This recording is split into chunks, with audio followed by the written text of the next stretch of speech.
Hello guys, welcome back to Cryptus cyber security. तो आज हम बात करने जा रहे हैं बैश स्क्रिप्टिंग के बारे में।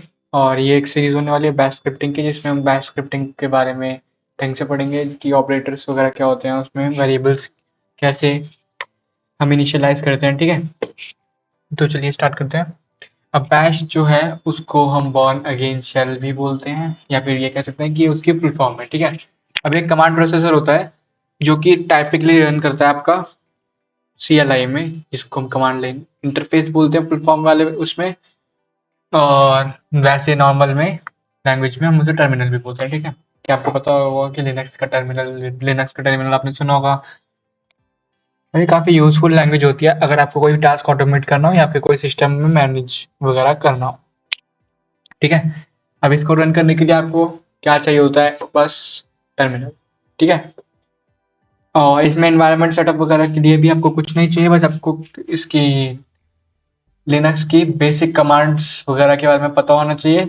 और आपको जितनी ज़्यादा कमांड पता होंगी उतना ही ज़्यादा अच्छा होगा। अब जैसे कि कुछ बेसिक कमांड के बारे में बात कर लेते हैं। पहली होती है हमारी ls, जिसको हम फाइल्स को लिस्ट करने के लिए यूज़ करते हैं, और इसको हम लिस्ट कमांड भी बोलते हैं। दूसरी होती है हमारी cd।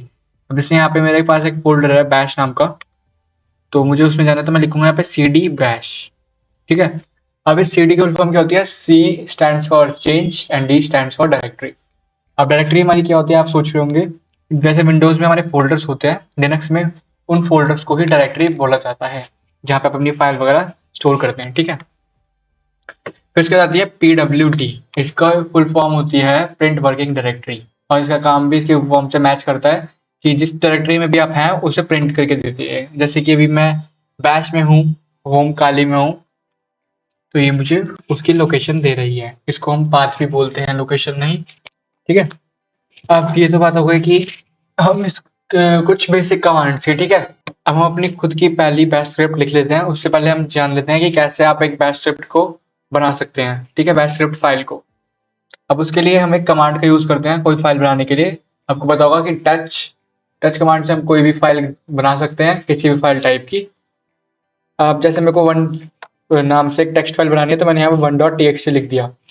ठीक है, या फिर मेरे को किसी और फाइल टाइप की से बनानी है तो मैं वो लिख दूंगा वहाँ पे। अब जो हमारी होती है बैश की फाइल, उसको हम बनाते हैं sh के नाम से, sh एक्सटेंशन के नाम से। ठीक है, अब मैं इसको बना देता हूँ। अब मैंने यहाँ पे एक फाइल बना दिया स्क्रिप्ट डॉट sh के नाम से। ठीक है, तो वहाँ पे हमने बना दिया फाइल। अब हम इस फाइल को खोल लेते हैं नैनो में, जो कि टेक्स्ट एडिटर होता है हमारा। अब हमने इसे खोल लिया।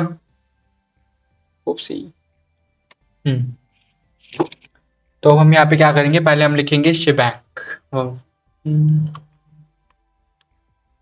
शिबैंग हम पाउंड से और एक्सक्लेमेशन से शुरू करते हैं, फिर हम इसको एक लोकेशन देते हैं बेन बैश, क्योंकि हम एक बैश की स्क्रिप्ट लिख रहे हैं इसलिए। ठीक है, अब शिबैंग हमारा क्या होता है, क्यों होता है इम्पोर्टेंट लिखना, इसके बारे में बात कर लेते हैं पहले। अब जो शिबैंग होता है हमारा, ये एक इंटरप्रेटर को वो स्पेसिफाई करता है कि उसे कौन सा इंटरप्रेटर वो यूज करना है। ठीक है, अब इस केस में हम बैश की फाइल है हमारी, तो इसमें यहाँ पे हम बिन बैश यूज करेंगे। ठीक है, नहीं तो ये वाला यूज करता है बाय डिफॉल्ट में बिन sh, जो कि sh हमारा शेल के लिए है। अब हमने उसे क्या बता दिया कि तेरे को यहाँ पे आके बैश का इंटरप्रेटर यूज करना है। हम्म और ये इंपॉर्टेंट क्यों होता है, ये बात कर रहे थे हम। पहला तो होता है ये कि हमारा इंटरप्रेटर को स्पेसिफाई करता है कि कौन सा वो इंटरप्रेटर यूज करना है। ठीक है, अब इस केस में बैश का यूज करेगा। फिर इसकी दूसरी फंक्शन होता है कि क्रॉस प्लेटफॉर्म कंपैटिबिलिटी, कि जैसे अब अलग अलग ऑपरेटिंग सिस्टम हमारे अलग अलग इंटरप्रेटर्स यूज करते हैं डिफॉल्ट। ठीक है, स्क्रिप्ट के लिए कि लाइक अगर आप कोई इसमें रैंडम स्क्रिप्ट चलाओगे तो वो अपना नॉर्म जो डिफॉल्ट होगा इंटरप्रेटर, वो उस पर पहले वो यूज करके देखेगा, और इस केस में वो शायद उस पर काम ना करे।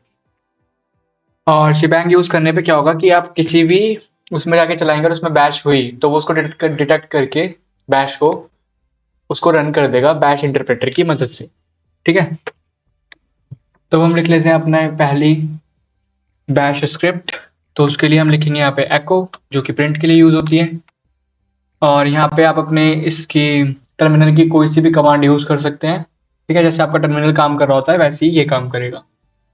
जैसे कि मैं अभी आपको दिखा दूं कि मैं यहाँ पे एक साइड बैश स्क्रिप्ट वाला खोलता हूँ और दूसरी साइड एक नॉर्मल टर्मिनल खोल लेता हूँ। मैं यहाँ पे लिखता हूँ echo hello world, ठीक है। मैंने यहाँ पे echo hello world लिख दिया। अब मैं इसको सेव कर दूंगा और मैंने इसको कर दिया है सेव, और फिर मैं इसको एग्जिट करके इसको रन कर देता हूँ। अब आप इसको रन कैसे कर सकते हैं? आप इसको रन दो तरीकों से कर सकते हैं कि या तो आप डॉट स्लैश लगा के स्क्रिप्ट डॉट एस एच लिखे। ओके, तो यहाँ पे इसको परमिशन नहीं एग्जीक्यूट की, इसलिए ये वाला एरर आया है हमारे पास।